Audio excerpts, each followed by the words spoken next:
Dark premiere with Jay Oliva, the director of the movie. Jay, you've done some phenomenal work with the DC characters. This would be your ninth movie. Give us, what was the best part of doing this movie? What did you enjoy the most? For me, the thing that I enjoyed the most was kind of doing my version of Harry Potter, but with superheroes. So that was pretty fun. And then, of course, having just a stellar cast of voice actors. Having Matt Ryan reprising his role as Constantine, having Rico, come in and do the voices of Felix Faust, and then having Camilla Luddington, of course, Jason, and all the guys that we had. It was just a great cast. It's really, really good. And the tone of this movie is different than what we've seen with a lot of the DC animated movies. It's rated R, yes. right? Is it a hard rated R? Or? No. I mean, if I had known I could get a rated R, I would have just got a hard R. But I was always shooting for the PG-13. But of course, when we submitted, it ended up getting an R because of the tone, and it is supposed to be a dark film. So I wanted to make my version of a horror film, but with superheroes. I mean, of course, it's still an action film, but I tried to integrate as much like horror elements. But like I said, it's like Harry Potter with magic, but also have a little bit more of a dark side to it, which is why it is Justice League Dark. And with the DC movies, they're obviously close to the comics, but you have a little leeway of what you can. Oh yeah. Well, this one's more of an original story than anything, so we weren't really trying to adapt. I mean, we're doing this in the New 52 kind of like storyline that we set up with Justice League Dark. I mean, Justice League War. But we don't really follow any of the comics. We just use war as our springboard to do all these other films within this continuity. So with this one, it was more of an original storyline, but a way to introduce these characters that a lot of people may not know. So I thought it was great that we were able to bring Constantine. I always wanted to do Hellblazer, and I always wanted to do a Swamp Thing movie, and now I get to do both of them in this film. And you get them both in there. Yes. Do you think we'll see some solo movies? I'm hoping. Before I did Flashpoint Paradox, Flash wasn't a solo hero. Now you see him, he's got a live action film, he's got a TV series, and who knows, I'm hoping that because of this we can get more solo films for these characters. And it's pretty awesome to have Constantine playing Constantine. And we also got Jeremy Davies to do reprise Richie, so it's great. It's always fun that whenever we can get the live action role to come into the animated one, that's awesome. That's awesome. And last, who would be your favorite character from this movie? Constantine, of course. Of course. I love Constantine. Of course. Well, thank you, Jay. It's a pleasure. All right, we're here with Phil Barassa, character designer of Justice League Dark. He's also worked on a lot of the DC animated movies. And Phil, how was working on this movie different from your previous DC movies? I mean, we introduced a whole new cast of characters. The magic-based characters, so that gives you new opportunities creatively. Different visual effects. Absolutely. You come up with unique things, and with magic, because your mileage may vary on this, but it's not real. You know what I mean? Or no one really knows how to quantify it, so you could do almost anything that you want. There is no wrong way. Exactly. So there's a lot of freedom there, and in that way, it's kind of liberating. It's a lot of fun. Do you have a favorite character to work on in production? I'm sorry? Do you have like a favorite character to work on? Yeah, I think, for me, it's always fun drawing monsters, and in this film, like, some of the heroes are monsters, like Etrigan and Swamp Thing, and they're fun. Again, it's that thing of having complete freedom to interpret them. They don't have such a small box. Like some heroes, like the real iconic heroes, they're perfect, and they fit into a very small box. But when you have monster characters, or like somebody with a curse like Etrigan, or like a plant-based humanoid like Swamp, there's almost no wrong way to do it.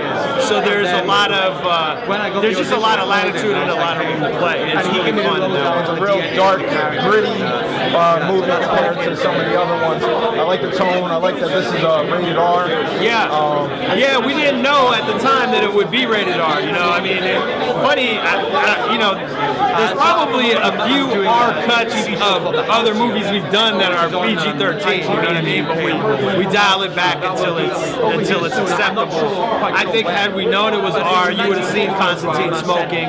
My original model sheet, he had a cigarette in his hand. Because he's known for that. Right, that's his thing, you know. So he was standing there, but then, you know, during production, we didn't know it was going to be an R, and we couldn't have him animated in every scene with a cigarette and then have to take it out to meet a PG-13 guideline. So we took it out.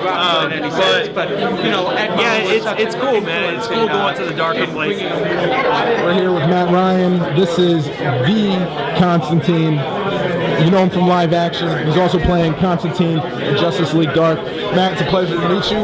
Nice seeing you. You too, man. So how was it going from playing Constantine live action to voicing Constantine for an animated show?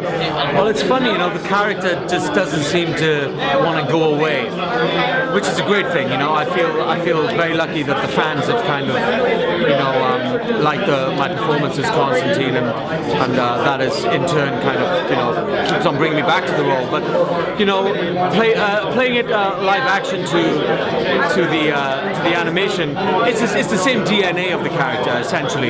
You know, you're in a booth, you're alone, you don't have anything to anyone to react with, but essentially it's the same. You know, you trust a lot in the directors kind of give you pointers as to the tone of the scene and what they want from it, and you trust in them. But for me it was great. You know, I thought that I was done after Arrow, and then they pulled me back in. Pulled you back in, and here you are. Now, what was your favorite part of playing Constantine again here, being able to... Now, I know you guys, when you're recording, you're not always with the other actors. It's actually, you record solo. Yeah. But what was one of your favorite parts? I think that, like, one, just playing the character again, you know, getting in the booth. I did think of, like, bringing the trench coat to try and get into the physicality of the character. I didn't, but, you know, there is such a physicality that you have to use even though you're not doing the live action show. And, put me off. What was the question? A camera threw you off. Really? Threw me off, man. I got right. What was the question? You answered it. What was like your favorite part? Oh, my favorite part was that the relationship between the characters in this, which we didn't get to explore in the live action show, like Zatanna and Batman. Like Zatanna, you know, fans of Constantine will know the kind of the backstory or backstories there that have been explored throughout the comics. But his relationship with Batman, that was one of the most fun things. You know, it kind of gave way for lots of really kind of funny, quirky one-liners between the two of them. You know, and one thing I love about those two characters, they're both just they're real people, and you know, they're not superheroes, they're not superpowers, but you know, it's based on their skill sets, and that's what I loved about Constantine. Apart from the fact he's an arsehole as well. I mean, that's pretty fun to play. But yeah, they have similarities with that. But some of the funnest things to do was those interactions between Batman and Constantine. What about the spells and the chants? How was that? You know, memorizing, speaking it. There was a little bit of a moment of, oh, here we go again. You know, when I saw all these spells. But there was a lot of them I recognized. You know, they used a lot from the show, and I was glad for that because I kind of knew how to pronounce them and stuff. On the show, we used to have like people, dialect coaches and language coaches come in to help me because, you know, I was speaking Tibetan, Mayan, you know, Aramaic, you know. I was like, I want to do it right, you know. So they got a bunch of people in.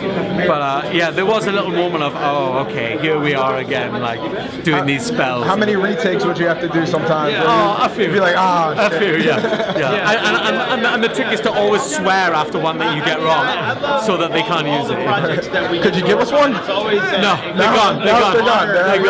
Yeah. They're lying deep in my subconscious somewhere. And you said you brought the trench coat to get in the character? No, I almost did. I didn't. I wanted to, but I didn't. I didn't do it. And you have maybe a few souvenirs from the show? I have a few souvenirs, yeah. I've got a full Constantine outfit somewhere. A friend of mine actually has it. I haven't collected it since we left. But and then I also stole the lighter. Borrowed, His you lighter. borrowed. Yeah, man. Well, apparently it costs like $2,000 to be like embossed with all those etchings. And on the last day of filming, I was like, come on, I've got. And they were adamant that I couldn't keep it, so I accidentally lost it. And coming up, would you want to play, or not play, but would you want to be Constantine again if they were to do a solo movie and continue the Justice League Dark? Well, I mean, like, look, he's such an amazing character, you know. As an actor, you know, I've played lots of different roles that have been exciting. John is one of the most exciting characters that I've ever played. There's so much depth to him that I don't think we really got to touch on the TV show. But you know, it's something that if the opportunity came along, I'd like to explore. But you know, as these things, it's not a character that I own. You know, it's been around for all these years, and I'm just glad that the fans kind of like my. So Enrico, tell me, how is it going from live action to animated? Is this your first animated film? No, it's not, but the process is so intense and so grueling. It's like one of the hardest things that I had ever done. Just animation is just like, I mean, wait till you see it. It's like, I am not Felix Faust. There's nothing about me as Felix Faust. I'm not a sorcerer. I don't have magical powers. But to embody that is probably the most difficult challenge that I had to overcome. And did you have to do a lot of background research for the character? You know what? This is I'm just being honest. I joined the Witches Coven for 7 months. They taught me a lot of things. Nice people, but so I'm still a little rusty. But it's in a while. But it really helped me. Really helped me get into the sorcery. Is so underrated. And so going forward, is this character going to be integrated into other DC movies? I don't know. Would you like to do? Yeah. You would love to. Of course, but historically, not the same actor. Like, it's not the same Batman playing Batman, right? But They move him around a little bit. Switch yeah, up. move him around a little bit. You know? Because Felix Faust is always, he's just like, he's so cool looking. Is there a character that you would like to play or like to voice? Winnie the Pooh. Winnie the Pooh. Could you give us your best Winnie the Pooh? Pooh Bubble. We're here with James Tucker, one of the producers of Justice League Dark. James, how many DC animateds have you had a chance to work on? Movies? Yeah.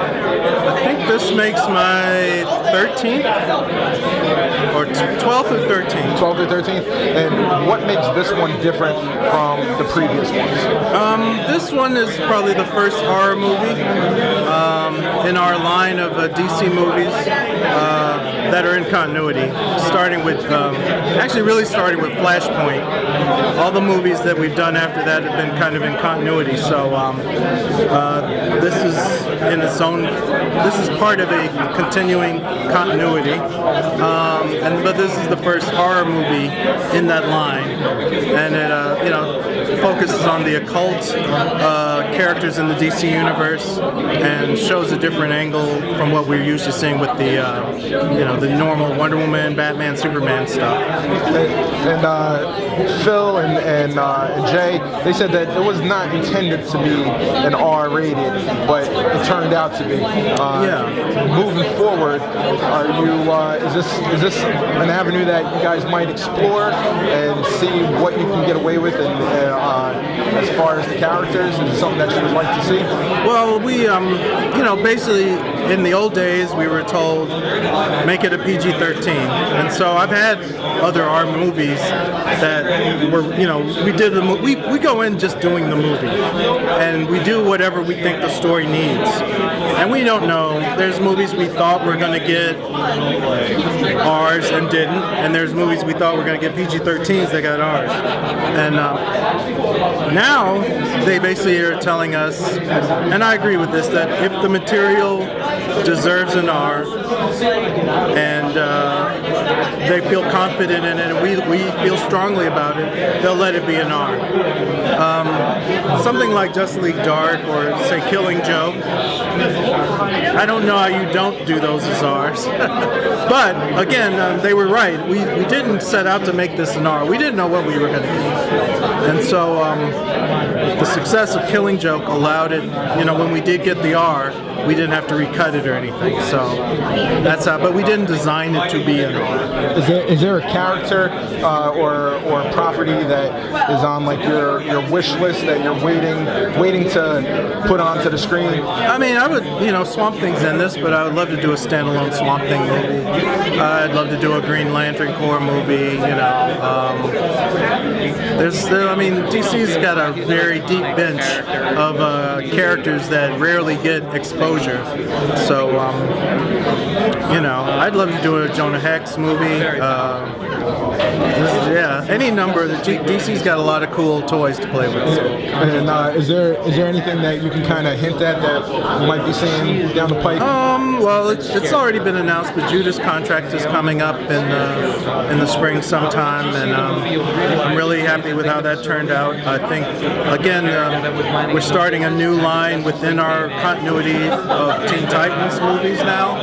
So Judas Contract will be the first standalone Teen Titans movie where it's just the Teen Titans, it's just their story, there's no Justice League, and so I hope to do more of that too. So I would love to do more Justice League Dark and more Teen Titans. Cool. Well, thank you.